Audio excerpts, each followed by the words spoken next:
हमने last time acceleration पे एक सवाल करा था, ठीक है। एक बार दोबारा से उसी क्वेश्चन को देख लेते हैं, ठीक है। इतनी बात, क्या क्वेश्चन था? Man moving towards east with velocity 10 meter per second for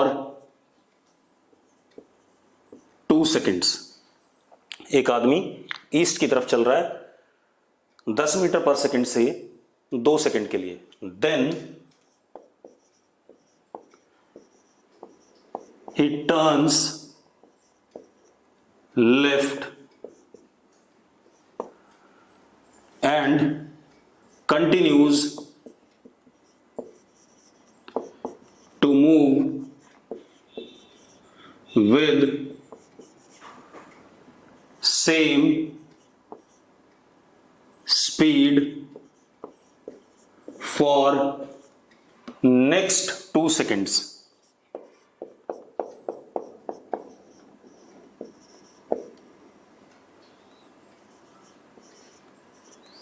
ठीक है। Find average acceleration. बाकी 2 पार्ट और थे, उनको नहीं डिस्कस कर रहा हूं। ये थोड़ा सा अच्छा पार्ट डिस्कशन के लिए अच्छा था, तो इसको कर लेते हैं, ठीक है। क्लियर है आप लोगों को बोर्ड? अब देखो जरा, अब क्या कहानी हमारे पास, अब ध्यान दो। हमारे पास एक आदमी ईस्ट की तरफ चल रहा है 2 सेकंड के लिए, फिर लेफ्ट टर्न लेता है, सेम स्पीड से चलता है फर्दर 2 सेकंड के लिए। तो जरा हम पहले डायग्राम बना लें।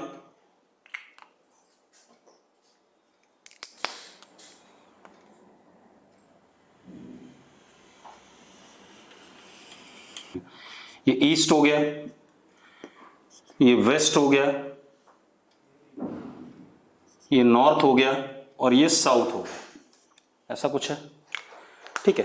अब आदमी पहले ईस्ट की तरफ चल रहा है 2 सेकंड के लिए, तो ईस्ट की तरफ 10 मीटर पर सेकंड से चल रहा है, तो वेलोसिटी v इनिशियल, और v इनिशियल का मैग्नीट्यूड कितना, 10 मीटर पर सेकंड। कितने टाइम के लिए? 2 सेकंड्स के लिए। अब वो लेफ्ट टर्न लेता है। अगर लेफ्ट टर्न लेता है तो जरा देखो, अगर मैं ईस्ट की तरफ जा रहा हूं, लेफ्ट क्या आएगा, नॉर्थ आएगा इसका। जरा देखो, अगर मैं ऐसे जा रहा हूं, लेफ्ट क्या हो गया, नॉर्थ। अब ये नॉर्थ की तरफ जाता है,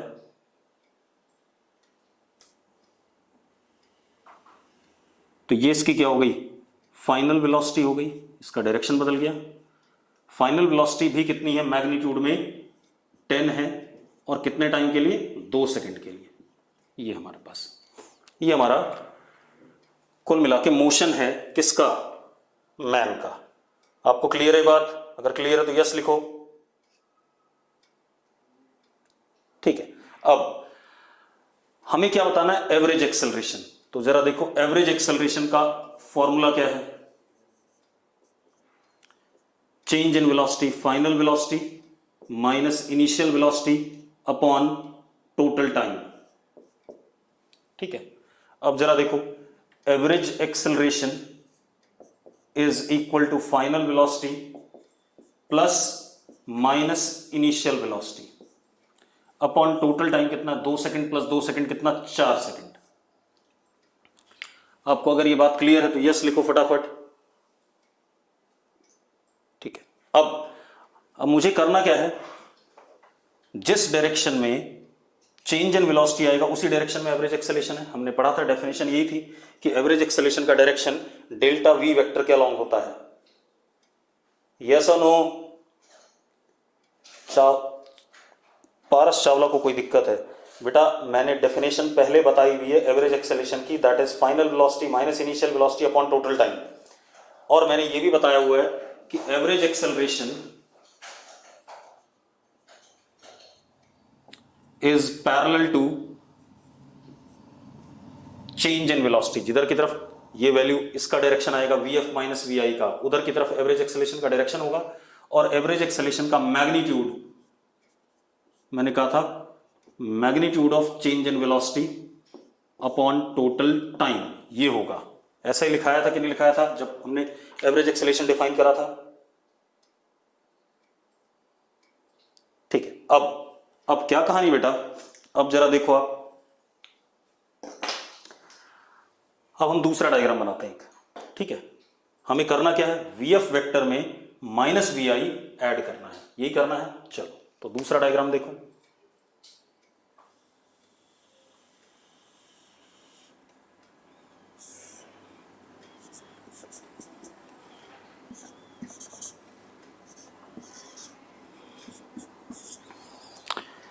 अब वीएफ वेक्टर किधर की तरफ है, नॉर्थ की तरफ है। किधर की तरफ है, नॉर्थ की तरफ। तो मैंने वी फाइनल वेक्टर नॉर्थ की तरफ बना दिया।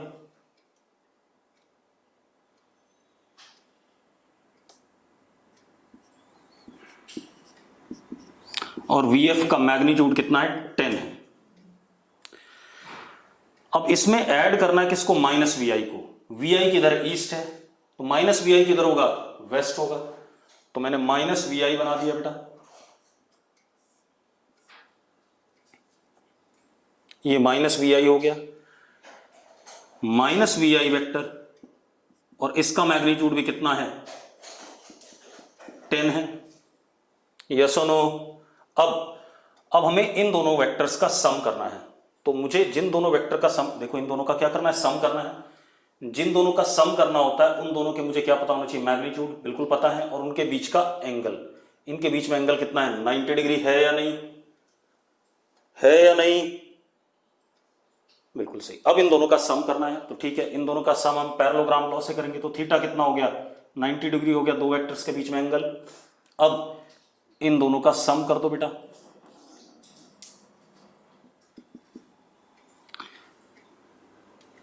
इन दोनों का सम पैरेललोग्राम का डायगोनल आएगा। This is V F plus minus V I, या इसी को हम डेल्टा वी वेक्टर कह सकते हैं। कह सकते हैं या नहीं? अगर कह सकते हैं तो यस लिखो फटाफट। ठीक है, मतलब जो एवरेज एक्सेलरेशन है उसका डायरेक्शन इसके अलोंग आ रहा है। ये देखो यहां लिखा हुआ है average acceleration is parallel to delta V. तो इस डायरेक्शन में क्या आ रहा है हमारा, एवरेज एक्सेलरेशन। ठीक है, अब पहले मैग्नीट्यूड देख लें। तो डेल्टा वी का magnitude is equal to under root V F square plus V I square plus 2 V F V I cos 90। Cos 90 is what, 0। पता है सबको कॉस 90 कितना, 0। यस और नो? ठीक है, अब जरा देखो कितना हो गया, 10 का स्क्वायर प्लस 10 का स्क्वायर, तो कितना हो गया, 10√2। मैग्नीट्यूड कितना आ गया, 10√2 आ गया चेंज इन वेलोसिटी का। अब हमारे पास एवरेज एक्सेलरेशन का मैग्नीट्यूड इज डेल्टा वी का मैग्नीट्यूड अपॉन टोटल टाइम। तो जरा देखो कितना आ गया, एवरेज एक्सेलरेशन का मैग्नीट्यूड इज 10√2 और टोटल टाइम कितना था, 4 सेकेंड। ठीक है, इतनी बात। तो कितना आ गया बेटा, जरा देखो, ये जो भी आना आ गया। ठीक है, आप इसको 5√2/2 लिख लो या 5/√2 लिख लो, जो आपकी मर्जी ऐसा लिख लो। ये आ गया हमारा क्या, मैग्नीट्यूड। डायरेक्शन देखो, अगर आपको मैंने एक बात पढ़ाई हुई है, अगर पैरेललोग्राम के दोनों वेक्टर्स का मैग्नीट्यूड बेटा total time, average acceleration is change in velocity upon total time होता है। ठीक है, इतनी बात। तो टोटल टाइम है, वो पिछला सवाल नहीं है, दूसरा है। यहां 2 सेकंड के लिए और यहां 2 सेकंड के लिए लिखा हुआ है, ईस्ट में 2 और नॉर्थ में भी 2 सेकंड। तो टोटल टाइम कितना हो गया, 4 सेकंड हो गया। ठीक है, इतनी बात। तो 2 सेकंड मत लो टाइम। ठीक है, अब इसका डायरेक्शन मैंने एक बात पढ़ाई भी आपको कि अगर दोनों वेक्टर बराबर मैग्नीट्यूड के होते हैं तो जो रिजल्टेंट होता है वो क्या कहते हैं, जो अगर दोनों वेक्टर बराबर होते हैं तो जो रिजल्टेंट होता है उन दोनों का सम जो होता है वो एंगल बाइसेक्टर पे आता है। ये बात पता है या नहीं पता है? अगर पता है तो यस लिखो। तो एक बात बताओ, इसका मैग्नीट्यूड भी 10 है और इसका भी मैग्नीट्यूड क्या 10 है, तो किस पे आ रहा है, एंगल बाइसेक्टर पे आ रहा है। मतलब ये एंगल कितना, 45, ये भी कितना 45, यानी कि नॉर्थ और वेस्ट के बिल्कुल कहाँ आ रहा है, बीच में आ रहा है, तो हम एवरेज एक्सेलेरेशन का डायरेक्शन क्या कहेंगे, नॉर्थ वेस्ट। क्या कहेंगे, नॉर्थ वेस्ट। क्लियर है सबको? 10 से भी आ जाएगा बेटा, 45 भी आएगा तब भी, ठीक है। इतनी बात। देखो सवाल को करने के बहुत तरीके होते हैं, आप किसी भी तरीके से समझ लो, ठीक है। अब आते हैं आगे, हम चलते हैं, ठीक है, मिटा दें सब। चलो अब आगे देखते हैं, अगली कहानी क्या हमारे पास, नेक्स्ट एक क्वेश्चन और कर लेते हैं।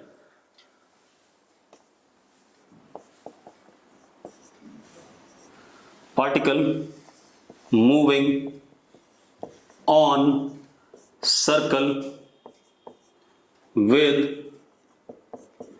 speed 10 meter per second and radius of circle 5 meters। ठीक है, एक पार्टिकल सर्कल में चल रहा है, पार्टिकल की स्पीड सर्कल में चलते हुए दौरान कितनी है, 10 मीटर पर सेकंड, और रेडियस कितना है, 5 मीटर। अरे क्लियर है? ठीक है। अब हम क्या करते हैं, सर्कल बना लेते हैं।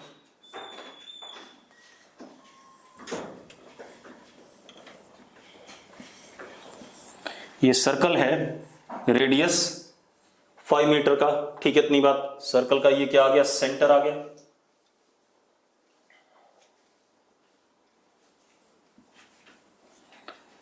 मान लो पार्टिकल ए पॉइंट से चलना शुरू करता है। कहां से चलना शुरू करता है, ए पॉइंट से, ठीक है। इतनी बात। ए पॉइंट से जब चलना शुरू करता है, सबसे पहले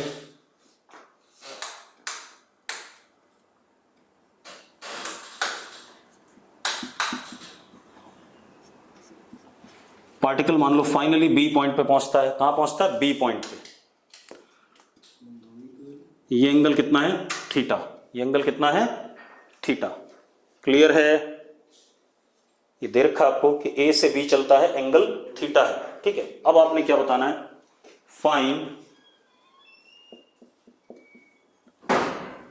distance and displacement when particle moves from A to B। Find distance and displacement when particle moves from A to B। ठीक है, क्वेश्चन क्लियर सबको? ठीक है, अब निकालते हैं। तो जरा देखो डिस्टेंस क्या होगा, डिस्टेंस हो गया ये वाली लेंथ, लेंथ ऑफ पाथ। ये वाली लेंथ क्या हो गई, डिस्टेंस हो गई, दिस इज एल, ठीक है। पहले डिस्टेंस निकाल लें बेटा, ठीक है। तो डिस्टेंस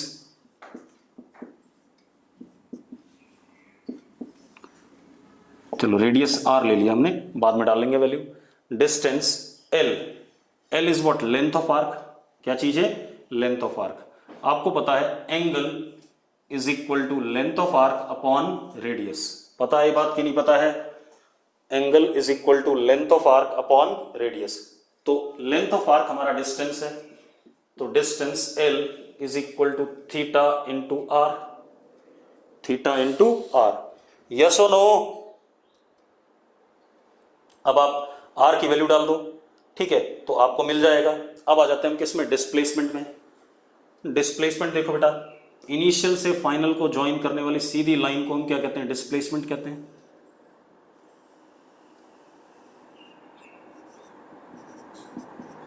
ये हमारा डिस्प्लेसमेंट है, ठीक है। अब इसको निकालना है, इसकी लेंथ को। यस और नो? निकाल लेते हैं भाई। अब जरा देखो, एस निकालना है, ठीक है। इतनी बात। ये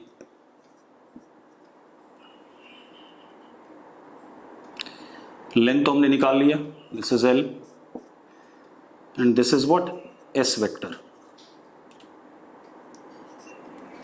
अब आप एक चीज देखो, ये क्या है, ये एक सर्कल है, सर्कल का ये कॉर्ड है, ठीक है। इतनी बात। अगर मैं यहां से परपेंडिकुलर ड्रॉप करता हूं बेटा, कॉर्ड पे क्या ड्रॉप करता हूं, परपेंडिकुलर, तो आपको शायद पता होगा कि सेंटर से अगर कोई लाइन कॉर्ड पे पड़ती है, ठीक है, इतनी बात, तो कॉर्ड को वो क्या होता है, परपेंडिकुलर बाइसेक्टर होता है, यस और नो। ठीक है, तो अब जरा देखो, ये एंगल हमारा हो गया θ/2 और ये एंगल भी हमारा क्या हो गया, θ/2। यस और नो? अगर यस है तो यस लिखो। ठीक है, अब जरा देखो, अब आप एक बात बताओ, ये लेंथ कितनी है, r है, रेडियस आपको ये बताना है, ठीक है, इतनी बात। तो एक चीज बताओ, इसको x लिख देते हैं, ये भी x है, दोनों बराबर है, परपेंडिकुलर बाइसेक्टर है। तो अब ये एक हमारा क्या, राइट एंगल ट्राइंगल है। तो क्या हो गया, राइट एंगल ट्राइंगल में sine θ/2 is equal to perpendicular x upon hypotenuse r।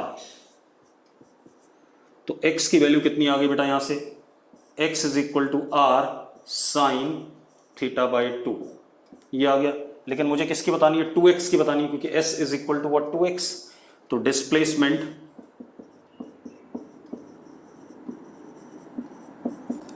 s is equal to 2x, तो कितना हो गया बेटा, s is equal to 2r sine θ/2।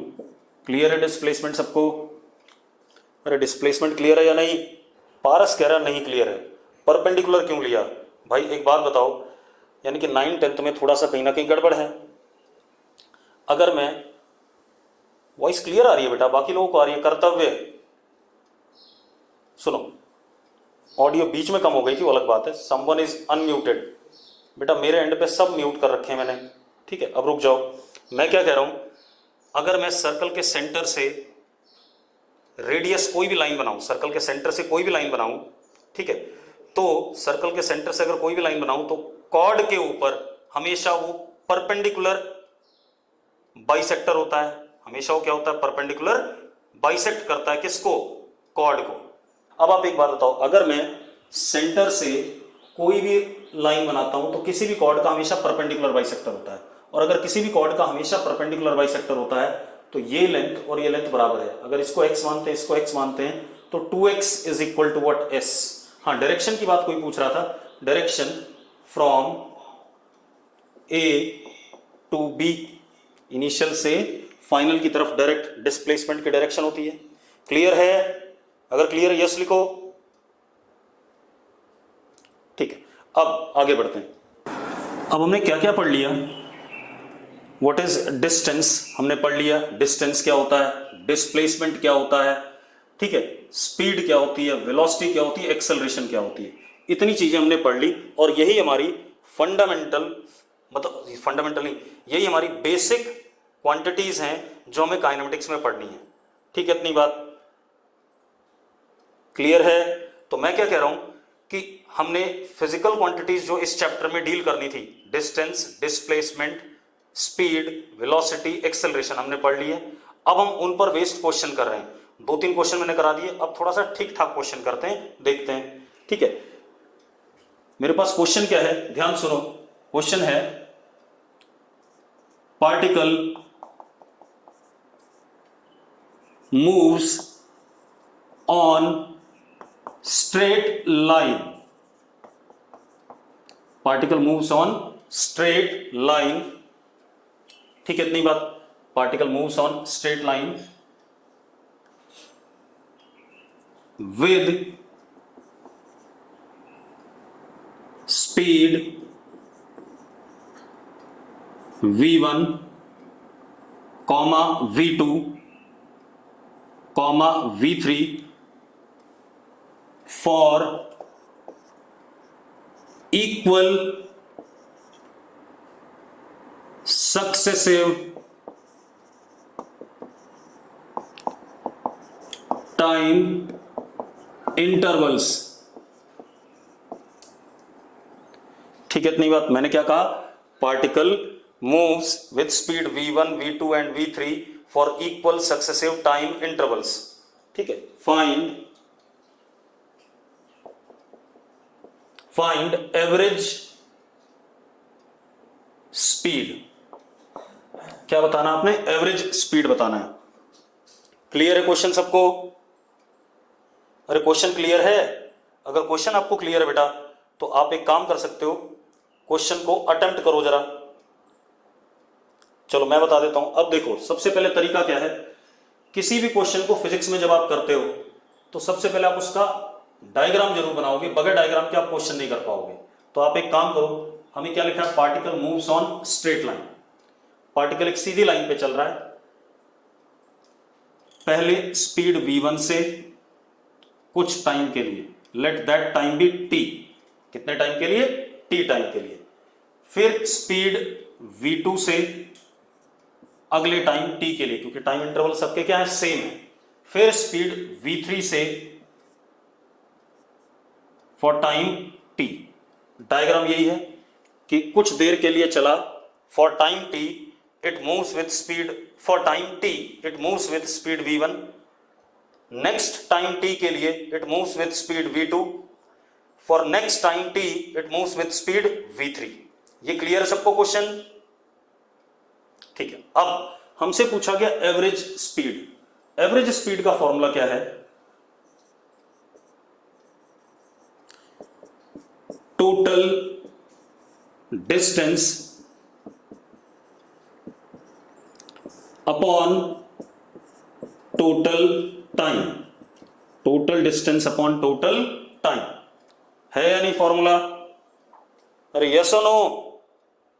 ठीक है। अब total distance upon total time, तो हम क्या करते हैं, मान लो ये डिस्टेंस s1 है, ये वाला डिस्टेंस s2 है, ये वाला डिस्टेंस s3 है, s1 s2 s3। अब distance is speed into time, तो s1 is v1 into T. Distance क्या होता है, speed into time. 6th 7th 8th में पढ़ा है आप लोगों ने, यस और नो? पहले जो मैं बोल रहा हूं उतना बोलो, क्योंकि अगला क्वेश्चन आप अटका दोगे फिर। ठीक है, distance is speed into time, तो s1 is v1 into T, s2 is v2 into T, s3 is v3 into T. अब speed average, total distance s1 plus s2 plus s3 upon t plus t plus t, तो कितना हो गया, total distance is s1 plus s2 plus s3 upon t plus t plus t, कितना, 3t। किसी को दिक्कत है इसमें? किसी को दिक्कत है जो मैंने लिखा है? कोई दिक्कत नहीं, ठीक है। अब speed average s1 is v1t plus v2t plus v3t upon 3t। t से कट जाएगा t सब जगह, तो स्पीड एवरेज क्या आ गई, v1 plus v2 plus v3 upon 3, v1 plus v2 plus v3 upon 3। Yes और नो? ठीक है। अब इसी क्वेश्चन को थोड़ा सा और बेहतर कर लेते हैं। ठीक है, मिटा दें इसे।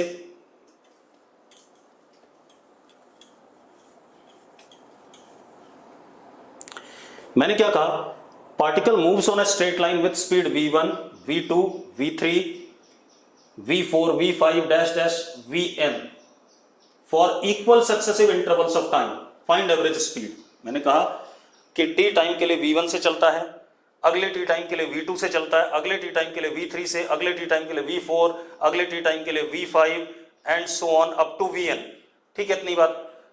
फाइंड एवरेज स्पीड, तो फॉर्मूला अगेन क्या है, total distance upon total time. तो अब जरा देखो इसमें क्या हो जाएगा, total distance will be s1 plus s2 plus s3 up to what, sn upon nt। Yes और नो? ये बात, मेरी बात क्लियर जो मैंने बोर्ड पे लिखा है, s1 plus s2 plus s3 up to sn upon nt। ठीक है, बिल्कुल सही, क्लियर है। तो इसको भी क्या कर सकते हैं, जरा देखो अगले वाले को, vn into T upon N T. ठीक है, अब t से t कट गया बेटा, तो ये कितना हो गया, जरा देखो,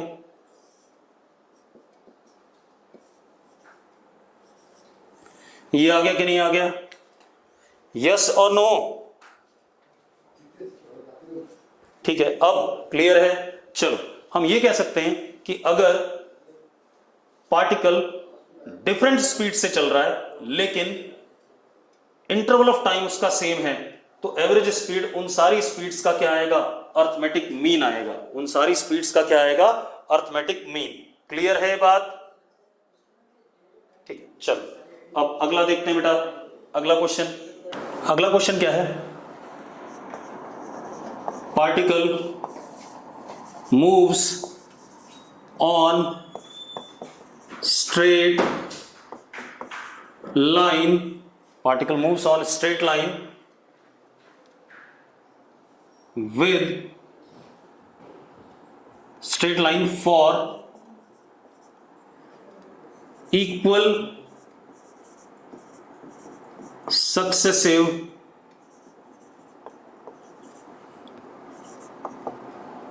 distances with speed v1 and v2। मैंने क्या कहा, पार्टिकल स्ट्रेट लाइन पे चल रहा है, बराबर बराबर डिस्टेंस कवर करता है, successive with speed v1 and v2। ठीक है, find average speed.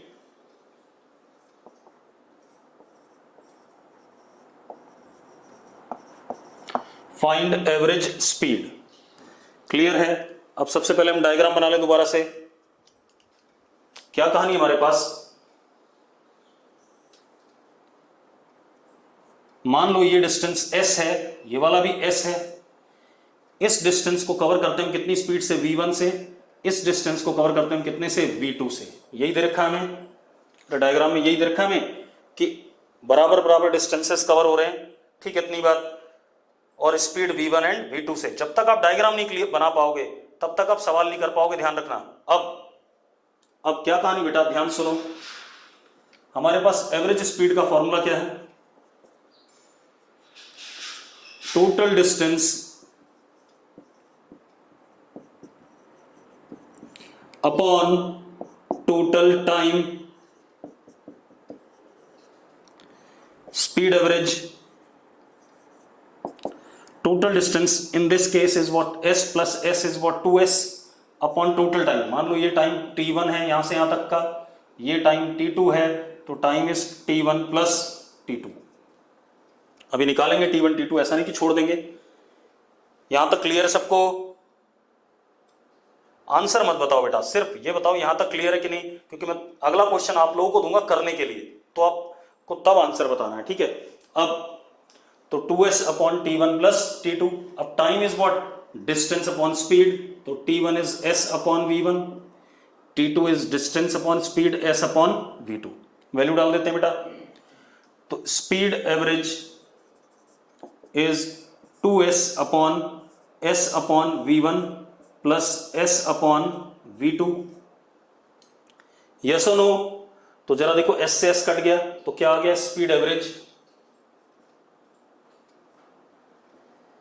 2 upon 1 upon v1 plus 1 upon v2।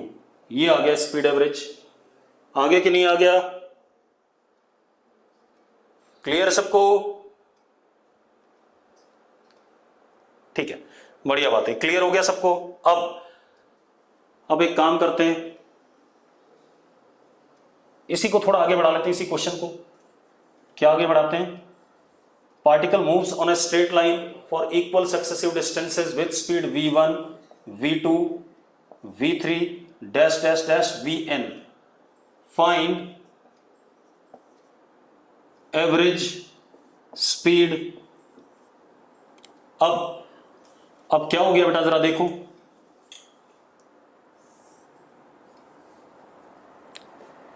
s, अगला s, ऐसे यहां पर भी s, ये वाली स्पीड कितनी v1, ये वाली कितनी v2, ये वाली कितनी vn। यही कहानी है कि नहीं है? अरे यस और नो? अगर क्लियर है तो यस लिखो फटाफट। ठीक है, अब यहां से यहां तक चलने का टाइम t1, यहां से यहां तक का t2, t3, t4, यहां पर क्या tn। स्पीड एवरेज का formula total distance upon total time. ठीक है, तो टोटल डिस्टेंस देखो कितना आ गया, n s s s s s कितने बार, n बार, n s, and total time is what, t1 plus t2 dash dash dash up to T N. ठीक है, अब जरा देखो, अब क्या आ गया हमारे पास, N S upon T one is what S upon V one, T two is what S upon V two, T N is what S upon V N. Values डाल दे बेटा,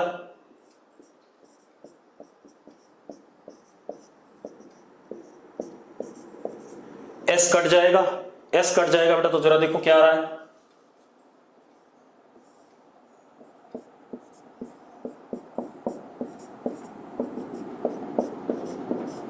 ये आ गया। सबको क्लियर है तो लिखो क्लियर है। अब मैं एक क्वेश्चन और देता हूं, वाला क्वेश्चन आप लोग करोगे, ठीक है, इतनी बात। चलो अगला क्वेश्चन देखो, अगला क्वेश्चन क्या है, particle moves on straight line and covers half the distance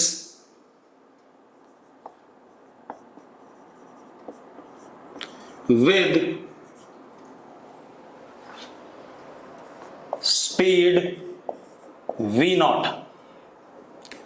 particle straight line पे चल रहा है, आधा डिस्टेंस उसने कवर करा है स्पीड v नॉट से। Further next half distance is covered with speed v1 and v2 in equal successive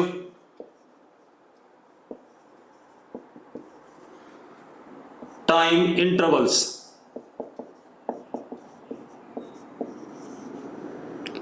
Find average speed। चलो करो भाई इस क्वेश्चन को, फटाफट करो बेटा, क्वेश्चन क्लियर है? ठीक है, अब जरा इस क्वेश्चन को ट्राई करो। चलो कुछ लोगों ने ट्राई किया है, अपने अपने आंसर मैच कर लेना, मैं बता रहा हूं। देखो क्वेश्चन पहले मैं डायग्राम बना देता हूं, उसके बाद अटेम्प्ट करेंगे। Particle is moving on a straight line, covers half the distance, चलो इस डिस्टेंस को s मान लेते हैं, और ये दूसरा s हो गया, रिमेनिंग हाफ हाफ। ठीक है, इतनी बात, दोनों बराबर हैं, तो covers half the distance with speed v naught. तो यहां से यहां तक की स्पीड v नॉट है। अब ये वाला जो s है, इसको दो बारी में कवर करता है, एक बार स्पीड v1 और एक बार स्पीड v2, और ये वाला टाइम t और ये वाला टाइम भी t। क्यों? क्योंकि उसने क्या कहा है, इक्वल टाइम्स, इसमें भी t ले रहा है और उसमें भी t ले रहा है। देखो equal successive time intervals. Diagram clear है बेटा? डायग्राम क्लियर है तो यस लिखो। चलो डायग्राम आपको क्लियर है। अब सुनो, अब एक इशू ये आ रहा है कि मुझे ये वाला टाइम नहीं पता, तो इस टाइम को मैंने मान लिया टी नॉट। कितना मान लिया? T not. चलो अब फॉर्मूला क्या है स्पीड एवरेज का? Total distance that is 2s upon total time. Total time is T not plus 2t, t plus T कितना? 2t। कितने लोगों को ये बात क्लियर है? क्लियर है तो यस लिखो। अब हमारे पास प्रॉब्लम क्या है, टी नॉट कितना होगा? तो एक बात, तो distance covered is s and speed is what v naught, तो time is what distance upon speed, तो कितना हो गया? s upon v naught. ये आ गया टी नॉट। अब इधर आ जाए, इधर देखो, अगर मैं इस डिस्टेंस को s1 कहता हूं और इसको s2 कहता हूं, ठीक है, इतने को s1 इतने को s2, तो जरा देखो s1 is equal to speed into time, तो v1 into T, s2 is speed into time, v2 into T, and what is s? s is s1 plus s2, तो s is s1 plus s2, तो s is equal to v1 plus v2 into T, तो t comes out to be s upon v1 plus v2, s upon v1 plus v2। ये कितने लोगों को clear है? अगर clear है yes लिखो फटाफट। बहुत सही। अब जरा देखो, रुक जाओ। अब हम क्या करते हैं बेटा, टी नॉट की वैल्यू डाल देते हैं और टी की वैल्यू डाल देते हैं यहां पर। तो speed average is 2s upon s upon v naught plus twice T की value s upon v1 plus v2। बेटा s कट जाएगा आपका, तो speed average is 2 upon 1 upon v naught plus 2 upon v1 plus v2। अब अगर आपको clear है yes लिखो फटाफट। दो बच्चों ने नो लिखा है, ठीक है, रुक जाओ। जिन्होंने नो लिखा है उनकी बात कर लेते हैं पहले। आप एक बात बताओ भाई, मैंने कुछ नहीं करा, जो पिछले देखो, अब आपको तरीका थोड़ा सा समझ में आएगा। अब लिखो मत कुछ भी, सुन लो पहले मेरी बात। अब क्या कहानी है बता रहा हूं बेटा, परेशान ना हो, दोबारा बता रहा हूं। पहले आप ऐसे देखो कि मैंने जो पहला क्वेश्चन कराया था, ठीक है, इतनी बात, फिर मैंने दूसरा क्वेश्चन कराया, दोनों क्वेश्चन को मैंने जोड़ दिया इस तीसरे क्वेश्चन में, ठीक है। मतलब ग्रेजुअली आपको क्या कर रहा हूं, धीरे धीरे आपको डिफरेंट सेट ऑफ वेरिएशंस दिखाना चाहता हूं क्वेश्चंस के। तो अब जरा दोबारा देख लेते हैं इसी क्वेश्चन को, ठीक है, ध्यान सुनना। क्वेश्चन क्या है, एक पार्टिकल स्ट्रेट लाइन पे चल रहा है, आधा डिस्टेंस दैट इज s, अगर ये आधा s है तो नेक्स्ट आधा भी s है, तो इसीलिए s और s। आधा डिस्टेंस v नॉट स्पीड से कवर कर रहा है और बाकी रिमेनिंग हाफ डिस्टेंस वो बराबर टाइम इंटरवल में कवर कर रहा है, t और t में, with speed v1 and v2। Question ये था। अब हमारे पास रिक्वायरमेंट क्या, average speed. Average speed is what, total distance that is 2s upon total time t plus t 2t, और ये वाला टाइम मैंने मान लिया t नॉट, तो t नॉट प्लस 2t, ठीक है। अब अगर मैं t नॉट निकालने जाऊं तो t नॉट कितना हो गया, distance upon speed, s upon v naught, तो t नॉट की वैल्यू डाल दी s अपॉन v नॉट। अब जरा देखो, ये डिस्टेंस s1 है, ये s2 है, कितने टाइम में कवर करा हमने, t, और कितना v1, कितने टाइम में कवर करा, t, और स्पीड कितना, v2। तो s1 is speed into time, s2 is also speed into time, दोनों का सम किसके बराबर है, s के बराबर है। तो मैंने यहां से s is equal to s1 plus s2 से t निकाल दिया।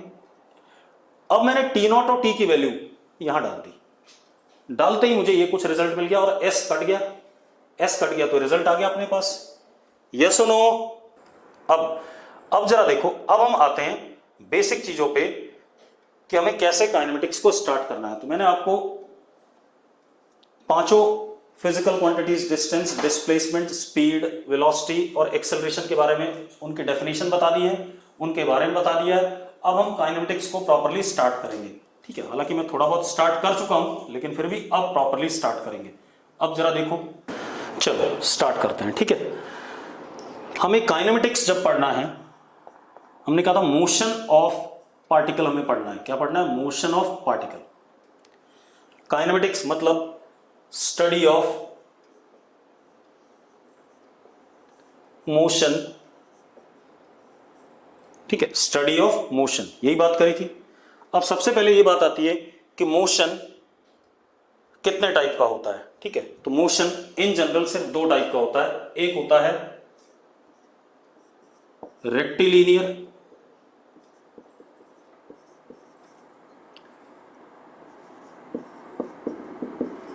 इसी को आप वन डायमेंशनल और स्ट्रेट लाइन मोशन भी कहते हैं। रेक्टिलिनियर मोशन कहोगे, वन डायमेंशनल मोशन कहोगे, या स्ट्रेट लाइन मोशन कहोगे। एक तो ये पढ़ना है। दूसरा टाइप होता है इसमें कर्विलिनियर।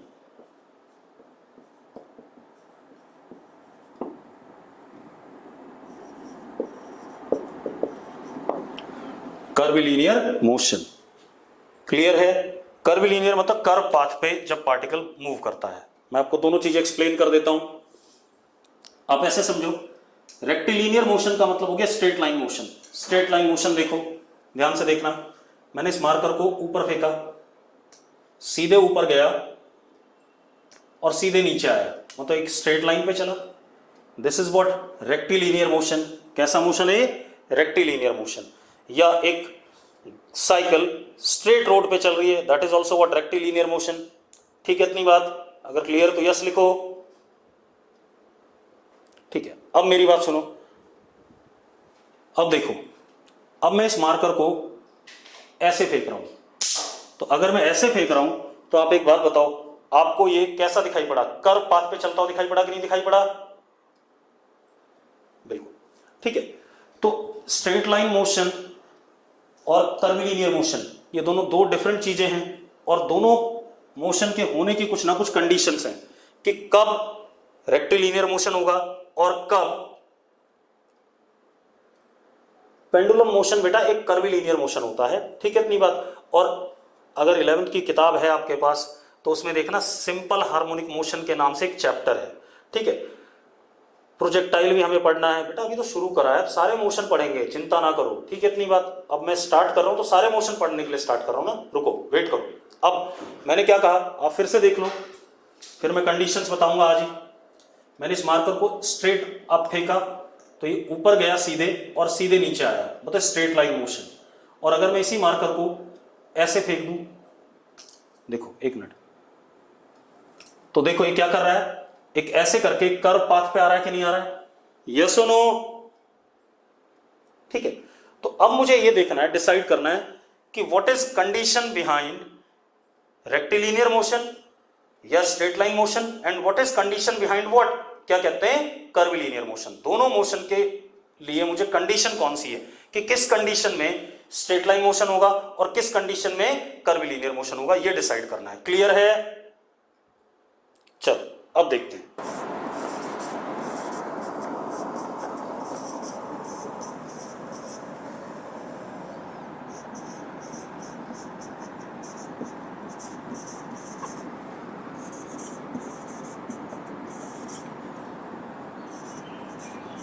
इसी को वन डायमेंशनल भी कहते हैं या स्ट्रेट लाइन भी कहते हैं। ठीक है,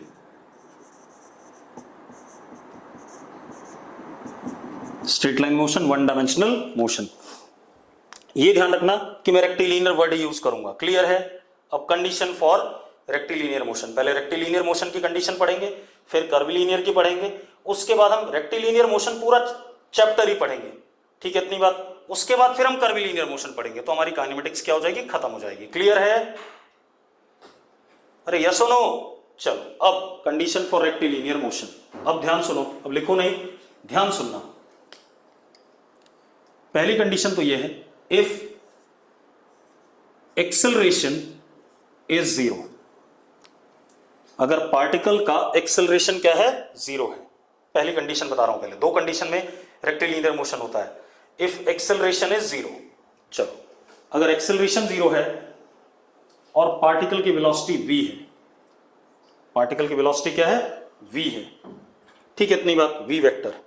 अब एक बात बताओ बेटा, मुझे कुछ मत बताओ, आप लिखो मत कुछ भी मैं क्या कह रहा हूं, ठीक है, मैं सब बताऊंगा, परेशान ना हो। मैंने कहा एक्सेलरेशन जीरो है, वेलोसिटी v वेक्टर है। ठीक है, अब एक बात बताओ, क्या वेलोसिटी चेंज हो सकती है? अगर चेंज हो सकती है तो यस लिखो, और नहीं हो सकती तो नो लिखो। बहुत सही, सब लोग कह रहे हैं नहीं चेंज हो सकती। क्लियर है? बिल्कुल। अरे एक ने लिखा यस, कौन लिख रहा है यस? रुको रुको रुको रुको रुको रुको, किसी ने यस लिखा है, रुक जाओ बेटा, मैंने आपको नोट्स में लिखाया हुआ है, acceleration is defined as rate of change of velocity. जब वेलोसिटी चेंज करती है तो पार्टिकल पे एक्सेलरेशन आता है, अगर पार्टिकल पे एक्सेलरेशन नहीं है तो वेलोसिटी चेंज नहीं करेगी। देवांश गंभीर, डायरेक्शन बदल दो भाई, एक्सेलरेशन अगर होगा तभी वेलोसिटी का डायरेक्शन बदलेगा, तभी वेलोसिटी का मैग्नीट्यूड बदलेगा। मैंने साफ साफ एक्सेलरेशन पढ़ाया था, एक्सेलरेशन पार्टिकल पे तब आती है या तो वेलोसिटी का डायरेक्शन बदले, या वेलोसिटी का मैग्नीट्यूड बदले, या दोनों बदले। तो अगर एक्सेलरेशन जीरो है तो ना वेलोसिटी का मैग्नीट्यूड बदलना है, देवांश सर्कुलर मोशन में भी एक्सेलरेशन होता है, मैं क्या कह रहा हूं, सुन लो पहले एक बार, लिखने से पहले सुन लिया करो। मैंने इसीलिए कहा आपका डाउट मैं पूछूंगा, परेशान ना हो। मैं क्या कह रहा हूं, अगर एक्सेलरेशन 0 है, देवांश से बात करो, सिर्फ देवांश जवाब देगा और कोई नहीं देगा। अगर एक्सेलरेशन 0 है तो देवांश बता वेलोसिटी का डायरेक्शन बदल सकता है? ओनली देवांश। अगर एक्सेलरेशन 0 है वेलोसिटी का डायरेक्शन बदल सकता है? नो लिख रहा है। अगर एक्सेलरेशन 0 है क्या वेलोसिटी का मैग्नीट्यूड बदल सकता है देवांश? नहीं। तो भैया तो यही बात तो मैं भी कह रहा हूं, अगर एक्सेलरेशन 0 है तो वेलोसिटी का ना मैग्नीट्यूड बदलेगा ना डायरेक्शन बदलेगा। तो इसका मतलब वेलोसिटी अगर इस डायरेक्शन में है, ऐसे है, ठीक है, इतनी बात। अगर इस डायरेक्शन में ऐसे है तो हमेशा ऐसी ही तो रहेगी, यस और नो? अरे अगर यस है तो यस लिखो। तो वेलोसिटी ऐसे ही रहेगी, ना इसका मैग्नीट्यूड बदलेगा ना इसका डायरेक्शन बदलेगा, सीधे ऐसे ही जाता रहेगा, ठीक है। तो किस टाइप का मोशन हो गया जरा बताना मुझे, किस टाइप का मोशन हो गया बेटा? Straight line motion, rectilinear motion. मैं आपसे ये नहीं पूछ रहा हूं कि यूनिफॉर्म होगा नॉन यूनिफॉर्म होगा, बात की बात है। मैंने क्या बोला, ये स्ट्रेट लाइन मोशन होगा, रेक्टिलिनियर मोशन होगा। ये हो गई कंडीशन 1, क्लियर है? तो अगर एक्सेलरेशन 0 है तो वेलोसिटी क्या रहती है? वेलोसिटी में कोई चेंज नहीं आता, तो वेलोसिटी को हम क्या कह सकते हैं? कांस्टेंट कह सकते हैं। इसमें कभी भी कोई चेंज नहीं आएगा। इस जगह पे भी वेलोसिटी कैसे? v, ना इसका मैग्नीट्यूड बदला ना इसका डायरेक्शन।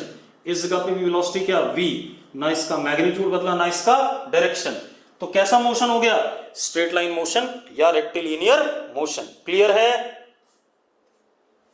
अरे क्लियर है? चलो अब दूसरी कंडीशन पे आते हैं बेटा इसकी। सेकंड कंडीशन ध्यान सुनना। मैंने इस मार्कर को ऊपर फेंका सीधे ऐसे, तो ये ऊपर जा रहा है सीधे ऊपर। इसकी वेलोसिटी किधर है? ऊपर है, लेकिन एक्सेलरेशन किधर है? नीचे है। एक्सेलरेशन किधर है? नीचे है। पक्का? अगर क्लियर है तो यस लिखो, क्योंकि एक्सेलरेशन ड्यू टू ग्रेविटी क्या है? डाउनवर्ड, ठीक है। और मैंने ऊपर फेंका तो वेलोसिटी किधर दे दी? ऊपर। एक बात बताओ, एक्सेलरेशन